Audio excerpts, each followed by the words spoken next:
നമസ്കാരം. Punch news കേരളയിലേക്ക് എല്ലാ മാന്യപ്രേക്ഷകർക്കും സ്വാഗതം.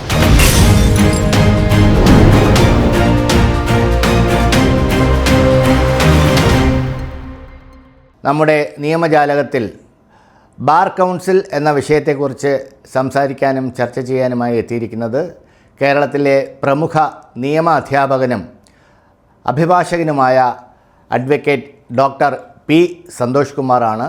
കേരളത്തിലെ നിരവധി അഭിഭാഷകരുടെ അധ്യാപകൻ കൂടിയാണ് അദ്ദേഹം. നമസ്കാരം സാർ. നമസ്കാരം. നമസ്കാരം.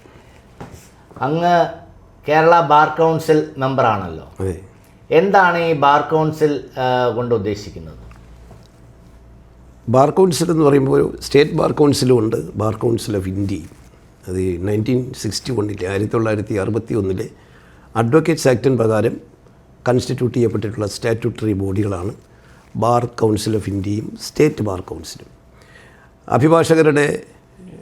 അഭിഭാഷക വൃത്തിയെ യൂണിഫോം ചെയ്യുന്നതിലേക്ക് വേണ്ടിയും അഭിഭാഷകരുടെ അവകാശങ്ങളെ സംരക്ഷിക്കുന്നതിലേക്ക് വേണ്ടിയും അഭിഭാഷകർക്കെതിരെ അച്ചടക്ക നടപടികൾ സ്വീകരിക്കുന്നതിലേക്ക് വേണ്ടിയും ലീഗൽ എഡ്യൂക്കേഷൻ അത് സുഗമമാക്കുന്നതിലേക്ക് വേണ്ടിയും ആണ് 1961 അഡ്വക്കേറ്റ്സ് ആക്ട് പാസ്സാക്കിയത്. അതിനു മുമ്പ് 1879 ലീഗൽ പ്രാക്ടീഷണേഴ്സ് ആക്ട് എന്നായിരുന്നു അതിൻ്റെ പേര്. അതിൽ അഡ്വക്കേറ്റ്സ്, വക്കീൽ, അറ്റോർണി, സോളിസിറ്റർ, ബാരിസ്റ്റർ എന്നൊക്കെ അഭിഭാഷകരെയൊക്കെ ക്ലാസിഫൈ ചെയ്തിരുന്നു. എന്നാൽ ഈ 1961 അഡ്വക്കേറ്റ്സ് ആക്ട് വന്നതോടുകൂടി ഒരു ക്ലാസ് ഓഫ് അഭിഭാഷകർ, അതായത് അഡ്വക്കേറ്റ്സ് എന്നായി. അപ്പോൾ ഈ അഡ്വക്കേറ്റ്സുകളുടെ അവകാശങ്ങളെ സംരക്ഷിക്കുന്നതിലേക്ക് വേണ്ടിയാണ് bar council of India and state bar council. നമ്മുടെ ഇവിടെ നിലവിലിപ്പോൾ 23 സംസ്ഥാന ബാർ കൗൺസിലുകളുണ്ട്, അതുപോലെ ബാർ കൗൺസിൽ ഓഫ് ഇന്ത്യയും. സെൻട്രൽ ബാർ കൗൺസിലും അതുപോലെ തന്നെ കേരളത്തിലെ കേരള ബാർ കൗൺസിലും തമ്മിലുള്ള വ്യത്യാസം എന്താണ്? ബാർ കൗൺസിൽ ഓഫ് ഇന്ത്യ എന്ന് പറയുന്നത് അപ്പക്സ് ബോഡിയാണ്. ഈ ബാർ കൗൺസിൽ ഓഫ് ഇന്ത്യയിൽ അറ്റോർണി ജനറൽ, സോളിസിറ്റർ ജനറൽ ഓരോ സ്റ്റേറ്റ് ബാർ കൗൺസിലിൽ നിന്നും ഓരോ മെമ്പർമാരെ, അത് 10 വർഷം പ്രാക്ടീസുള്ള അഭിഭാഷകനായിരിക്കും, സ്റ്റേറ്റ് ബാർ കൗൺസിൽ തിരഞ്ഞെടുത്തായിരിക്കും. അതെല്ലാം കൂടെ ചേർന്നതാണ് bar council of India. Bar council of ഇന്ത്യയാണ് അപ്പക്സ് ബോഡി.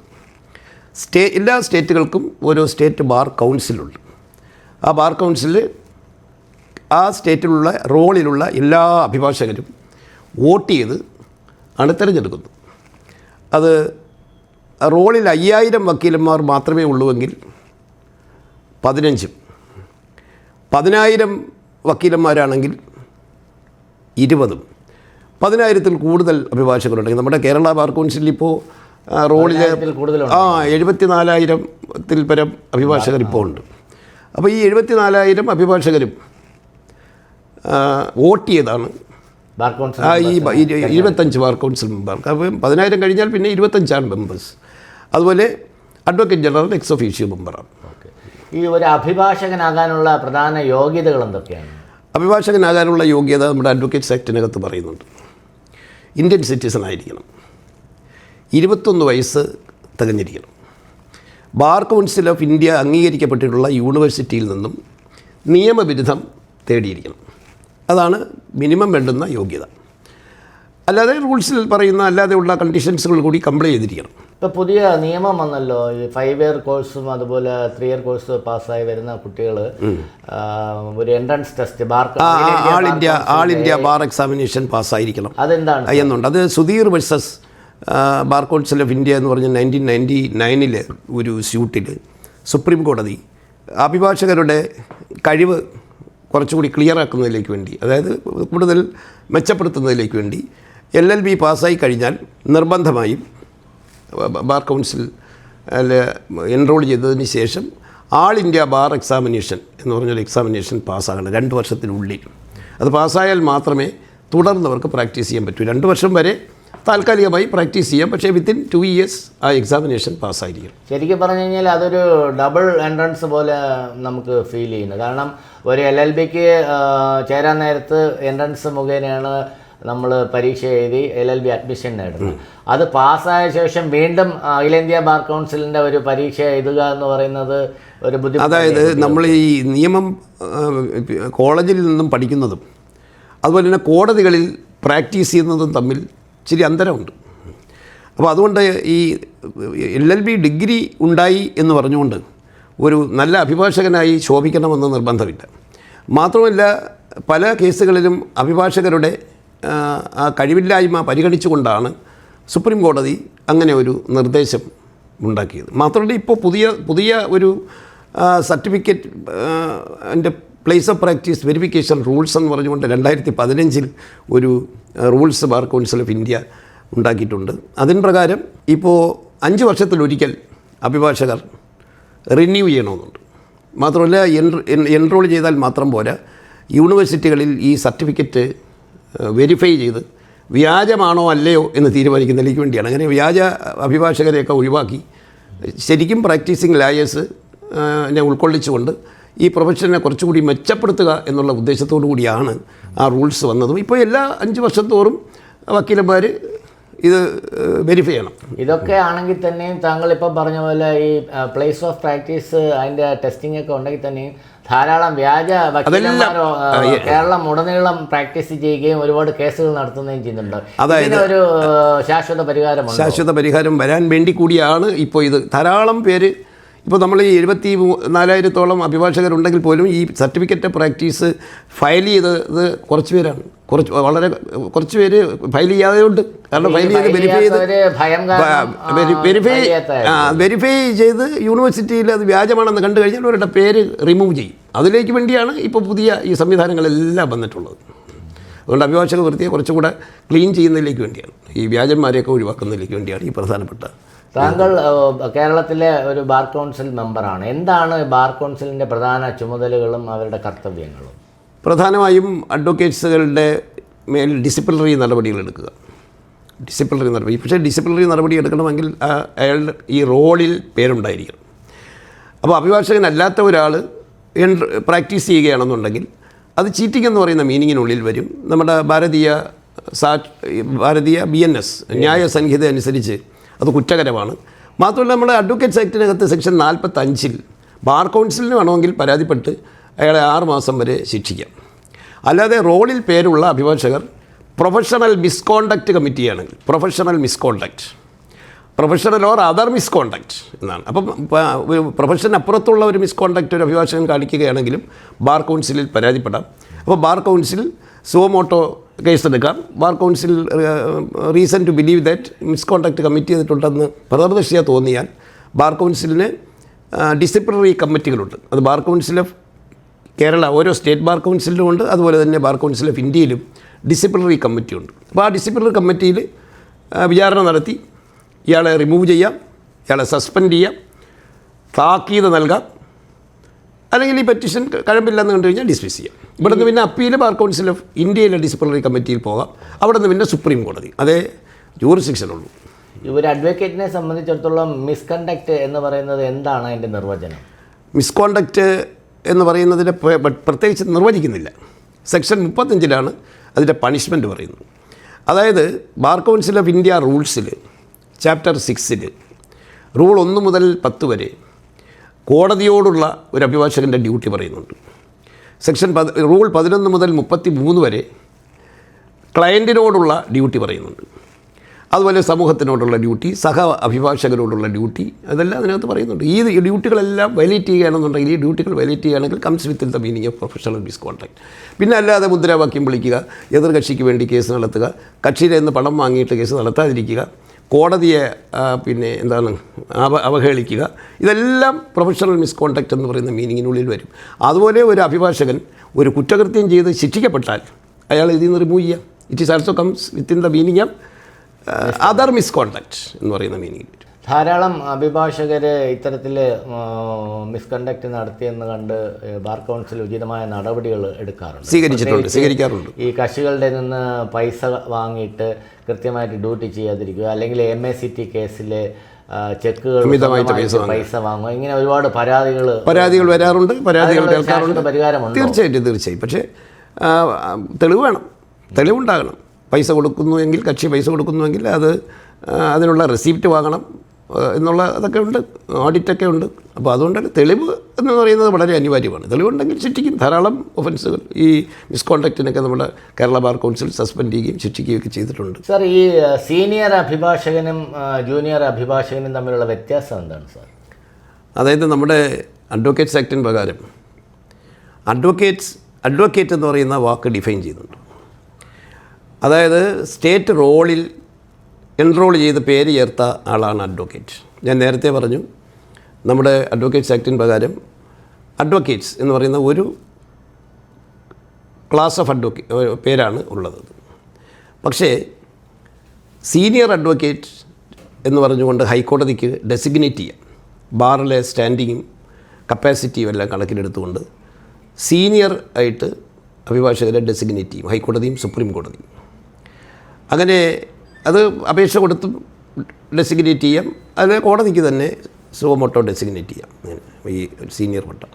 അങ്ങനെ സീനിയർ അഭിഭാഷകരായി ഡെസിഗ്നേറ്റ് ചെയ്ത് കഴിഞ്ഞാൽ അവർ വക്കാലത്തിടാൻ പാടില്ല എന്നതാണ് റൂള്. അതുപോലെ കോടതിയിൽ അപ്പിയർ ചെയ്യാനോ പ്ലീഡിങ്സ് തയ്യാറാക്കാനോ ഒന്നും പാടില്ല എന്നതാണ് ജനറൽ റൂൾ. അപ്പോൾ ഈ വക്കാലത്തിടാൻ പറ്റാതെയും പ്ലീഡിങ്ങിന് ഹൈക്കോടതിയിൽ വരാതെ എങ്ങനെയാണ് ഈ സീനിയർ അഭിഭാഷകർ? അതിന് ഏതെങ്കിലും അഭിഭാഷകർ, സീനിയേഴ്സ് അല്ലാത്ത അഭിഭാഷകർ സീനിയേഴ്സിനെ എൻഗേജ് ചെയ്യിപ്പിക്കാം. അതായത് അതിന് ഹൈക്കോടതിയിൽ കേസിലൊരു മെമ്മോ കൊടുക്കണം.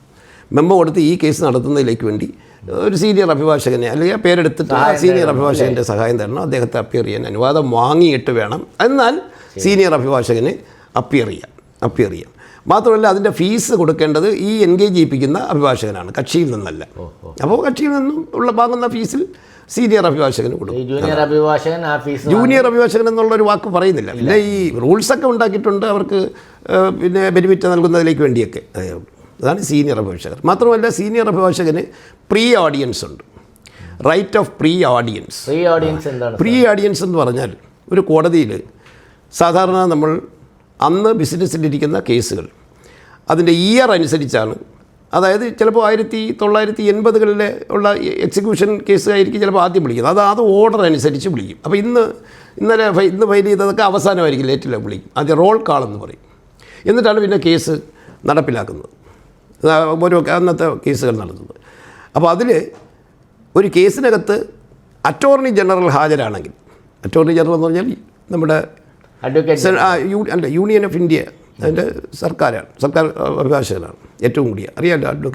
അറ്റോർണി ജനറൽ, കേരളത്തിൻ്റെ advocate general, central government attorney ജനറലിന് ഇന്ത്യയിലുള്ള ഏത് കോടതിയിൽ വേണമെങ്കിലും സെൻട്രൽ ഗവൺമെൻറ്റിന് വേണ്ടി ഹാജരാകാനുള്ള അധികാരമുണ്ട്. അങ്ങനെ സാധാരണ വരാറില്ല. എന്നാലും അദ്ദേഹമാണ് സുപ്രീം കോടതിയിലായിക്കോട്ടെ, ഹൈക്കോടതിയിലായിക്കോട്ടെ, ലോവർ കോടതികളിലായിക്കോട്ടെ, അദ്ദേഹം ഹാജരാകുകയാണെങ്കിൽ അദ്ദേഹത്തിൻ്റെ കേസ് വേണം ആദ്യം കേൾക്കാൻ. അത് കഴിഞ്ഞാൽ സോളിസിറ്റർ ജനറൽ ഓഫ് ഇന്ത്യ, അത് കഴിഞ്ഞാൽ അഡ്വക്കേറ്റ് ജനറൽ. ചിലപ്പോൾ ഒരു കേസിൽ 2 അഡ്വക്കേറ്റ് ജനറൽമാരുമാണ്. ഇപ്പോൾ കേരളത്തിലെ അഡ്വക്കേറ്റ് ജനറലും തമിഴ്നാട്ടിലെ അഡ്വക്കേറ്റ് ജനറലും ആണെങ്കിൽ അതിൽ സീനിയോറിറ്റി നോക്കും. ആദ്യം ആരാണ് ഈ അഡ്വക്കേറ്റ് ജനറലായോ അവരുള്ളത്. അത് കഴിഞ്ഞാൽ പിന്നെ സീനിയർ അഡ്വക്കേറ്റ്, അതും കഴിഞ്ഞിട്ടാണ് സാധാരണ അഡ്വക്കേറ്റ്സ്. ഈ കേന്ദ്രത്തിലെ സോളിസിറ്റർ ജനറലും അതും തമ്മിൽ വ്യത്യാസം? അത് നിയമ ഉപദേശകൻ എന്നാണ് അതിൻ്റെ അർത്ഥം, സോളിസിറ്റർ ജനറൽ. എന്നാലും കേസ് നടത്താം അദ്ദേഹത്തിന്. സർ, ഈ ബാർ കൗൺസിലും ഓരോ സ്ഥലത്തും ഉള്ള ഈ ബാർ അസോസിയേഷനും അതായത് നമ്മുടെ ഓരോ കോർട്ട് സെൻറ്ററിലും, ഇപ്പം നമ്മുടെ തിരുവനന്തപുരം ജില്ലാ കോടതിയുണ്ട്, നെയ്യാറ്റിൻകര കോടതിയുണ്ട്, നെടുമങ്ങാട്, കാട്ടാക്കട, വർക്കല, കൊല്ലം, അങ്ങനെയുള്ള ഓരോ കോർട്ട് സെൻറ്ററുകളിലും അവിടെ പ്രാക്ടീസ് ചെയ്യുന്ന അഭിഭാഷകരുടെ അവകാശങ്ങളൊക്കെ സംരക്ഷിക്കുന്നതിലേക്ക് വേണ്ടി, അത് ക്രോഡീകരിക്കുന്നതിലേക്ക് വേണ്ടി അതത് ബാർ അസോസിയേഷനുകളുണ്ട്. പക്ഷേ സ്റ്റേറ്റ് ബാർ കൗൺസിൽ എന്ന് പറയുന്നത് ആ സ്റ്റേറ്റിലുള്ള റോളിലുള്ള എല്ലാ അഭിഭാഷകരെയും അവരുടെ അവകാശങ്ങൾ സംരക്ഷിക്കുന്നതിലേക്ക് വേണ്ടി ഡിസിപ്ലിനറി നടപടിയൊക്കെ എടുക്കാനുള്ള അധികാരമൊക്കെ ബാർ കൗൺസിൽ ഓഫ് കേരളയ്ക്കാണ്. മറ്റത് അസോസിയേഷൻസ് എല്ലാം ബാർ കൗൺസിലിൻ്റെ കീഴിലാണ്. അത് ഓരോ ബാർ അസോസിയേഷനും പ്രത്യേകം ബൈല ഉണ്ടായിരിക്കും. ആ ബൈല അനുസരിച്ചായിരിക്കും അവിടെ തെരഞ്ഞെടുപ്പും മറ്റു കാര്യങ്ങളൊക്കെ ഉള്ളത്. ഈ കേന്ദ്ര ബാർ കൗൺസിൽ കേന്ദ്ര ഗവൺമെൻറ്റുമായിട്ട് എന്തെങ്കിലും അറ്റാച്ച്ഡ് ആണോ? അല്ല, ഇത് അറ്റാച്ച്ഡ് അല്ല. ഒരു ഓട്ടോണമസ് ബോഡിയാണ്, കോൺസ്റ്റിറ്റ്യൂഷണൽ ബോഡിയാണ്. കോൺസ്റ്റിറ്റ്യൂഷൻ അല്ല, ലീഗൽ മറ്റേ സ്റ്റാറ്റ്യൂട്ടറി ബോഡി. ഈ അഡ്വക്കേറ്റ്സ് ആക്ടിന് പ്രകാരം കൺസ്റ്റിറ്റ്യൂട്ട് ചെയ്യപ്പെട്ടിട്ടുള്ള, എന്നാലും ഈ നമ്മുടെ കേന്ദ്ര ഗവൺമെൻറ്റും പാർലമെൻറ്റൊക്കെ തീരുമാനങ്ങളൊക്കെ എടുക്കുമ്പോഴൊക്കെ ബാർ കൗൺസിൽ ഓഫ് ഇന്ത്യയുടെ ഉപദേശവും മറ്റുമൊക്കെ തേടാറുണ്ട്. ഈ കേരളത്തിലെ ബാർ കൗൺസിൽ തിരഞ്ഞെടുപ്പിൻ്റെ പ്രക്രിയ എന്താണ്? ബാർ കൗൺസിൽ സ്റ്റേറ്റ് ബാർ കൗൺസിലാണ് തിരഞ്ഞെടുപ്പുള്ളത്. 5 വർഷമാണ് ഒരു ബാർ കൗൺസിലിൻ്റെ കാലാവധി. ഞാൻ നേരത്തെ പറഞ്ഞു മാക്സിമം മെമ്പേഴ്സ് എന്ന് പറയുന്നത് 15,000, 15, 20, 25. ഇപ്പോൾ നമ്മുടെ കേരളത്തിൽ 25 മെമ്പേഴ്സുണ്ട്. അത് റോളിൽ പേരുള്ള എല്ലാ അഭിഭാഷകർക്കും വോട്ട് ചെയ്യാം. ഒരു ബാർ കൗൺസിലിൻ്റെ കാലാവധി എന്ന് പറയുന്നത് 5 വർഷമാണ്. ഈ 5 വർഷം പൂർത്തിയാകുന്ന മുറയ്ക്ക് ഇലക്ഷൻ നടത്താൻ കഴിയുന്നില്ല എങ്കിൽ ബാർ കൗൺസിൽ ഓഫ് ഇന്ത്യക്ക് 6 മാസം കൂടെ എക്സ്റ്റെൻഡ് ചെയ്യാം. ആ 6 മാസം വരെ എക്സ്റ്റെൻഡ് ചെയ്തിട്ടും അവിടെ ഇലക്ഷൻ നടത്താൻ പറ്റുന്നില്ല എങ്കിൽ സ്പെഷ്യൽ കമ്മിറ്റി കൺസ്റ്റിറ്റ്യൂട്ട് ചെയ്യാം. അത് സെക്ഷൻ 8A പറയുന്നുണ്ട്. സ്പെഷ്യൽ കമ്മിറ്റി കൺസ്റ്റിറ്റ്യൂട്ട് ചെയ്യാം. അത് 3 പേരായിരിക്കും. അഡ്വക്കേറ്റ് ജനറൽ ചെയർമാനും പിന്നെ ആ സ്റ്റേറ്റ് റോളിൽ പേരുള്ള 2 അഭിഭാഷകരെയും ചേർത്ത് സ്പെഷ്യൽ കമ്മിറ്റി കൺസ്റ്റിറ്റ്യൂട്ട് ചെയ്യാം. അതാണ്. ഇനി ഈ സ്പെഷ്യൽ കമ്മിറ്റി കഴിഞ്ഞതിന് ശേഷം ഇപ്പോൾ റൺ ചെയ്യുകയാണ് ബാർ കൗൺസിൽ. നമ്മുടെ ഇപ്പോഴത്തെ 12ാം ബാർ കൗൺസിൽ ഫോർ എക്സാമ്പിൾ. അത് ഞാൻ നേരത്തെ പറഞ്ഞ 2015 വെരിഫിക്കേഷൻ റൂൾസ് പ്രകാരം, അത് റൂൾ 32 പ്രകാരം ഇപ്പോൾ ഈ വെരിഫൈ ചെയ്യുന്നതിലേക്ക് വേണ്ടി, നമ്മൾ നേരത്തെ പറഞ്ഞ ഈ വെരിഫിക്കേഷൻ പൂർത്തിയാകുന്നതിലേക്ക് വേണ്ടി 12 പേരടങ്ങുന്ന ഒരു committee bar council of India constitute ചെയ്തിട്ടുണ്ട്. അതാണിപ്പോൾ തുടരുന്നത്. അതിപ്പോൾ ഈ ഉടനെ തന്നെ ഇലക്ഷൻ നടത്തണമെന്ന് പറഞ്ഞുകൊണ്ട് സുപ്രീം കോടതി മിനിഞ്ഞാന്ന് Varada versus union of India എന്ന് പറഞ്ഞുകൊണ്ടൊരു കേസ് ഇപ്പോൾ ബാർ കൗൺസിൽ ഓഫ് ഇന്ത്യ എന്ന് പറഞ്ഞിട്ടൊരു സ്യൂട്ടിലെ റിട്ട് പെറ്റീഷനിൽ ഒരു ഇൻ്ററിം ഓർഡർ സുപ്രീം കോടതി പറഞ്ഞിട്ടുണ്ട്. ജനുവരി 31 മുമ്പ് ഇലക്ഷൻ നടത്താനുള്ള സംവിധാനങ്ങളൊക്കെ ആരംഭിക്കണം എന്ന് പറയുന്നുണ്ട്. അഭിഭാഷകരുടെ ക്ഷേമത്തിന് വേണ്ടിയിട്ടാണ് ബാർ കൗൺസിൽ നിലകൊള്ളുന്നതെന്ന് താങ്കൾ നേരത്തെ പറഞ്ഞു കഴിഞ്ഞു. എന്തൊക്കെയാണ് ബാർ കൗൺസിലിൽ നിന്ന് ഒരു അഭിഭാഷകന് നൽകുന്ന ക്ഷേമ പ്രവർത്തനങ്ങൾ? അഭിഭാഷകൻ്റെ ബാർ കൗൺസിലിൽ നിന്ന് കിട്ടാവുന്നത്, ഒന്ന്, bar council welfare fund act എന്നൊരു ആക്ടുണ്ട്. അപ്പോൾ 1980 ആ വെൽഫെയർ ഫണ്ട് ആക്ടിന് പ്രകാരം അഭിഭാഷകന് റിട്ടയർ ചെയ്യുന്ന സമയത്ത് അല്ലെങ്കിൽ മരണപ്പെടുകയാണെങ്കിൽ 10 ലക്ഷം രൂപ അത് വെൽഫെയർ ഫണ്ടിൽ നിന്ന് കിട്ടും. അത് 10 ലക്ഷം രൂപ നമുക്ക് 20 ലക്ഷം രൂപ ആയിട്ട് എൻഹാൻസ് ചെയ്യുന്നതിലേക്ക് വേണ്ടി ബാർ കൗൺസിൽ പ്രവർത്തനങ്ങളൊക്കെ ആരംഭിച്ചിട്ടുണ്ട്. ഗവൺമെൻറ് അതിന് അനുഭാവപരമായിട്ടുള്ളൊരു നടപടി സ്വീകരിക്കുമെന്ന് നമ്മൾ പ്രതീക്ഷിക്കുന്നു. അതുപോലെ തന്നെ നമുക്ക് അസുഖം വല്ലതും ബാധിക്കുകയാണെന്നുണ്ടെങ്കിൽ അതിന് 1 ലക്ഷം രൂപ വരെ, അതിപ്പോൾ 2 ലക്ഷം രൂപ വരെ എൻഹാൻസ് ചെയ്യാനുള്ള സാധ്യതയും ഉണ്ട്. അത് ബാർ കൗൺസിൽ ഓഫ് ഇന്ത്യയിലെ വെൽഫെയർ ഫണ്ടിൽ നിന്നും പിന്നെ ധനസഹായം, നമ്മുടെ ഈ മെഡിക്കൽ ധനസഹായമുണ്ട്. അതുപോലെ വനിതാ അഭിഭാഷകർക്ക് ഈ മെറ്റേണിറ്റിയുമായിട്ടുള്ള റിലീഫ് 10,000 രൂപ അങ്ങനെ ഉണ്ട്. പിന്നെ ജൂനിയർ അഭിഭാഷകർക്ക് സ്റ്റൈവൻറ്റിനുള്ള പ്രൊവിഷൻ ഇപ്പോൾ ആൾറെഡി അത് കൊടുത്തു തുടങ്ങിക്കൊണ്ടിരിക്കുകയാണ്. ജൂനിയർ അഭിഭാഷകർ അത് 30 വയസ്സിനുള്ളിലായിരിക്കണം, ആൾ ഇന്ത്യ ബാർ എക്സാമിനേഷൻ പാസ്സായിരിക്കണം. 3 വർഷം വരെ അവർക്ക് ജൂനിയർ അഭിഭാഷകർക്ക് സ്റ്റൈവൻറ്റ് കൊടുക്കുന്നുണ്ട്. പിന്നെ അതുപോലെ തന്നെ ബാർ കൗൺസിലിൻ്റെ പരിഗണനയിൽ അഭിഭാഷകർക്ക് പെൻഷൻ പദ്ധതിയും ഇൻഷുറൻസ് പദ്ധതിയും ഒക്കെ നൽകുന്നതിലേക്ക് വേണ്ടിയുള്ള സംവിധാനങ്ങൾ രൂപകൽപ്പിക്കുന്നുണ്ട് ഇപ്പോഴത്തെ പുതിയ കൗൺസിൽ. അതുപോലെ തന്നെ അഡ്വക്കേറ്റ്സ് അക്കാഡമി, അഭിഭാഷകർക്ക് ജുഡീഷ്യൽ അക്കാഡമി പോലെ തന്നെ അഭിഭാഷകർക്ക് മാറുന്ന നിയമങ്ങളെക്കുറിച്ചുള്ള കൂടുതൽ അവബോധം വരുത്തുക എന്നുള്ള ഉദ്ദേശത്തോടു കൂടി നമ്മുടെ ജസ്റ്റിസ് കുര്യൻ ജോസഫ് സാർ ചെയർമാനായി, നമ്മുടെ അബ്രഹാം മാത്യു സാർ അദ്ദേഹം ഡയറക്ടറായിട്ട് അതിൻ്റെ തറക്കല്ലിട്ട് പ്രവർത്തനം ആരംഭിച്ചുകൊണ്ടിരിക്കുകയാണ്. നമ്മുടെ bar council chairman Shri advocate TS Ajith അദ്ദേഹത്തിൻ്റെ ശ്രമഫലമായിട്ട് അത് പുരോഗമിച്ചുകൊണ്ടിരിക്കുകയാണ്. പക്ഷേ ധാരാളം അഭിഭാഷകർ ഈ ബാർ കൗൺസിലിൻ്റെ ഈ കാര്യത്തിനെ കുറിച്ചിട്ട് പരാതി പറയുന്നുണ്ടല്ലോ. കാരണം ഇപ്പം മെഡിക്കൽ വിദ്യാഭ്യാസം കഴിഞ്ഞ ഡോക്ടേഴ്സിൻ്റെ സംഘടനയായാലും ശരി തന്നെ, എൻജിനീയേഴ്സിൻ്റെ സംഘടനയായാലും ശരി തന്നെ, അവരുടെ സമൂഹത്തിൽ ഉൾപ്പെടുന്ന ആൾക്കാർക്ക് വേണ്ടി വളരെ നല്ല വെൽഫെയർ ആയിട്ടുള്ള കാര്യങ്ങൾ ചെയ്യുന്നുണ്ട്. ഉദാഹരണത്തിന് അവർക്ക് എന്തെങ്കിലും അസുഖം വന്നു കഴിഞ്ഞാൽ അതിനുള്ള ഒരു ഇൻഷുറൻസ് പദ്ധതി അവർ ഏർപ്പെടുത്തിയിട്ടുണ്ട്. ഇപ്പം നമ്മുടെ അഡ്വക്കേറ്റ്സ് പദ്ധതി പറയുന്നത് 40 വർഷം കഴിഞ്ഞ് റിട്ടയർ ചെയ്യുന്നവർക്ക് ഈ തുക കിട്ടുമെന്നുള്ളത്. അതൊരു അന്യായമല്ലേ? സാധാരണ ഡോക്ടേഴ്സിനെയൊക്കെ സംബന്ധിച്ചിടത്തോളം 20-25 വർഷം പോലും ആകണ്ട, അതിനു മുമ്പ് തന്നെ അവർക്ക് വേണ്ട ക്ഷേമ പരിപാടികൾ, സാമ്പത്തികമായ സഹായങ്ങളെല്ലാം തന്നെ ഡോക്ടേഴ്സിൻ്റെ സംഘടനയുണ്ട്. ഇന്ത്യയിലെ തന്നെ ഏറ്റവും വലിയ പ്രൊഫഷനാണ് അഡ്വക്കേറ്റ്സ് എന്ന് പറയുന്നത്. പക്ഷേ ഈ അഡ്വക്കേറ്റ്സിൻ്റെ ഒരു 10 കൊല്ലം അഡ്വക്കേറ്റ് ആയ ആൾ അല്ലെങ്കിൽ ഒരു 15 കൊല്ലം ആയ ആളുകളെല്ലാം സ്ട്രൈവ് ചെയ്യുന്ന കാലഘട്ടത്തിൽ അവർക്ക് ഈ 40 കൊല്ലം കഴിഞ്ഞ് അല്ലെങ്കിൽ റിട്ടയർ ചെയ്യുന്ന അവസരത്തിൽ ഈ തുക നൽകൂ എന്നുള്ളത് ഒരു അന്യായമല്ലേ? അതായത് നമ്മുടെ ഈ അഡ്വക്കേറ്റ്സിനെ സംബന്ധിച്ചിടത്തോളം ഈ എൻറോൾമെൻറ്റിൽ നിന്ന് കിട്ടുന്ന ഒരു വരുമാനം മാത്രമേ ഈ ബാർ കൗൺസിലിൻ്റെ വരുമാനമായിട്ടുള്ളൂ. ഈ വെൽഫെയർ ഫണ്ട് എന്ന് പറയുന്നത് സെപ്പറേറ്റ് ഫണ്ടാണ്.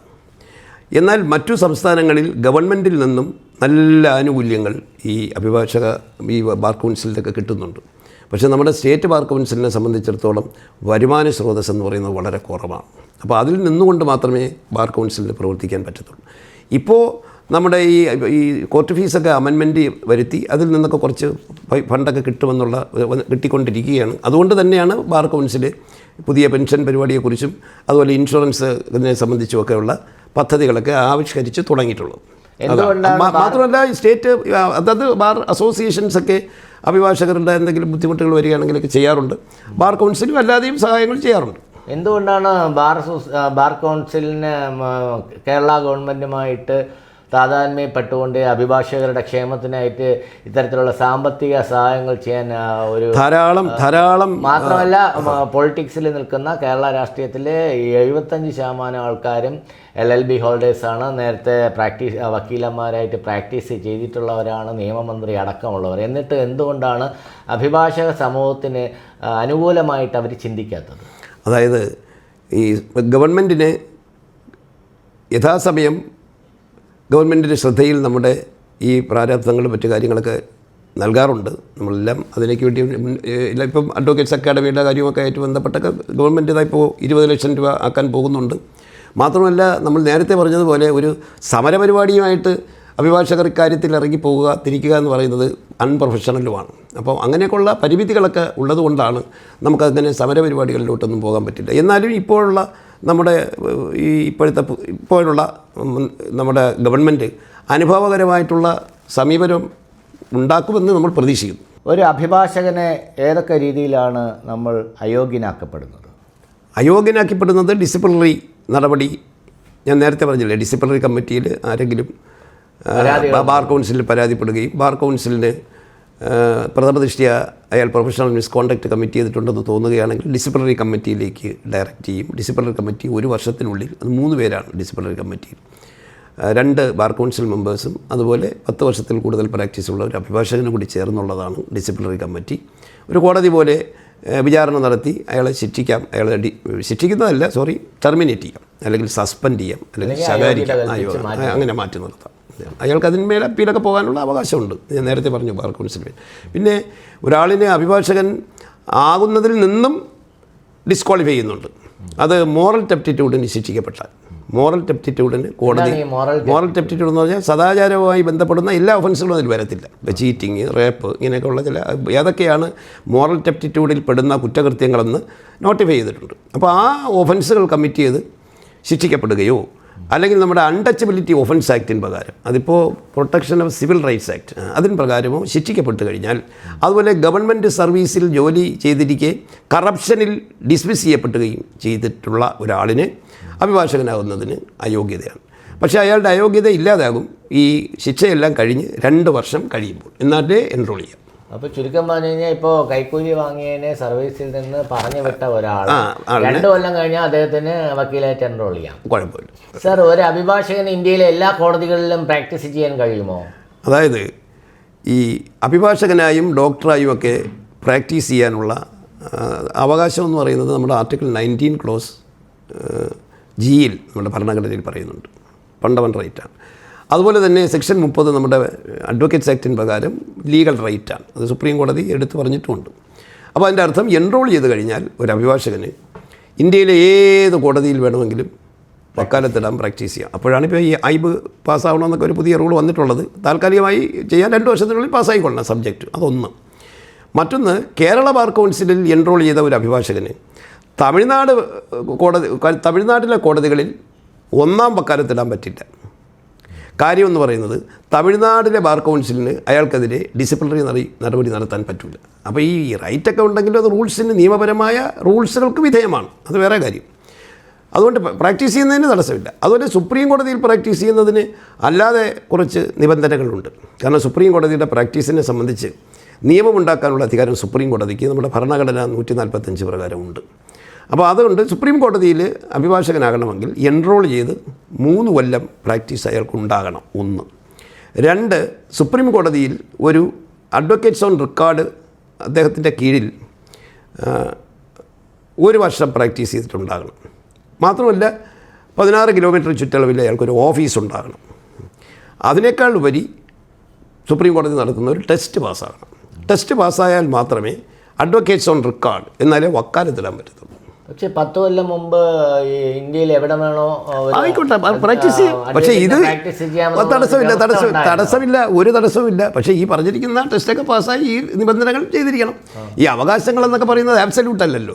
അപ്പം നിയമപരമായി ഉണ്ടാക്കുന്ന റൂൾസുകൾക്ക് വിധേയമായി കൊണ്ട് മാത്രമേ നമുക്കത് ചെയ്യാം. അപ്പോൾ ഒരു അഭിഭാഷകൻ എന്ന നിലയിൽ എനിക്ക് തമിഴ്നാട്ടിലെ ഒരു തമിഴിന് വേണ്ടിയിട്ട് കേസ് നടത്താൻ തമിഴ്നാട്ടിൽ പോയി ബുദ്ധിമുട്ടുള്ളൂ, ചെറിയ സാങ്കേതികമായ ബുദ്ധിമുട്ടുണ്ട്. അവിടെ നമുക്ക് സെക്കൻഡ് വക്കാലത്ത് ഇടാൻ പറ്റും. അപ്പോൾ അവിടെ ഉള്ള ഒരു അഭിഭാഷകന്റെ നമ്മൾ വക്കാലത്തിട്ട് അദ്ദേഹത്തിന് 1ാം വക്കാലത്തിട്ട് നമ്മൾ 2ാം വക്കാലത്തെ ഇടാൻ പറ്റും.